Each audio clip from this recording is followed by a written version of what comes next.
It's just not good. That is just not good. You keep saying that. What isn't good? The new development across the street. What? Grandma, I think it's wonderful. Zach and I went and checked it out, and it's actually something that we can afford. That's part of the problem. Because if they're cheaper, then we could get that crowd of people who would not be good neighbors. You know, those people. You mean people like me?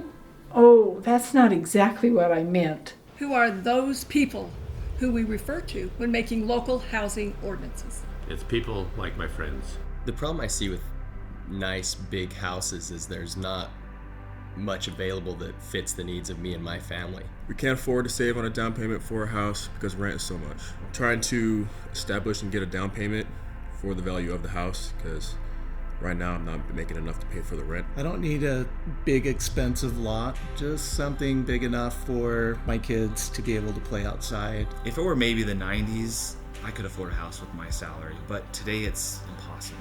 Every year, even accounting for inflation, the price of housing expands and expands. Are you voiceless? No.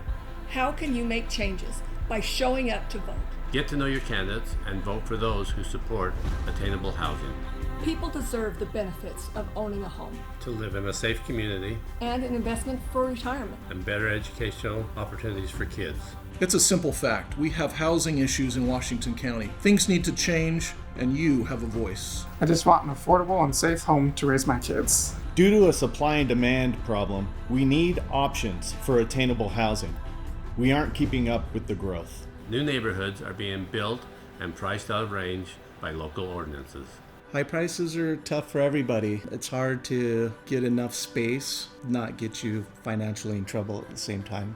Higher interest rate means higher mortgage, which makes our options limited. With the limited budget, oftentimes we'll find that you have to get creative, and that might mean getting a roommate, or it could mean figuring out if you can go from 2 cars to 1 car or 1 car to no cars. The houses that are available are either too big or they're too small, and the houses that I can afford and the house that I'm in is one that's kind of small for what I need. I have employees that are leaving the area simply because they can't afford a house with the rising costs of inflation. It's very stressful because I'm trying to afford to take care of a family, so trying to get that down payment for the house is just not doable with how much we're making. And with the size of our family, a house is looking at like $500,000, you know, not easy to afford that so fast, you know. As a real estate agent, one of the biggest challenges is finding affordable housing for our clients that is not just near their place of employment, but also their school, the school districts and schools for their kids. I own restaurants here in southern Utah, and my employees can't find housing. We need to build options for attainable housing. So please join with me and vote in the upcoming local elections. Join with us. Join me. Join me and Join with me. And vote in this year's local elections. Let your voice be heard at the ballot box. To find out more about the candidates and when and where to vote, visit southernutahhousingsolutions.com. You can learn about candidates who want to make positive changes in our neighborhoods and help vote them in. This way we can help good and hardworking people own a home. Join with us and vote in the upcoming local elections.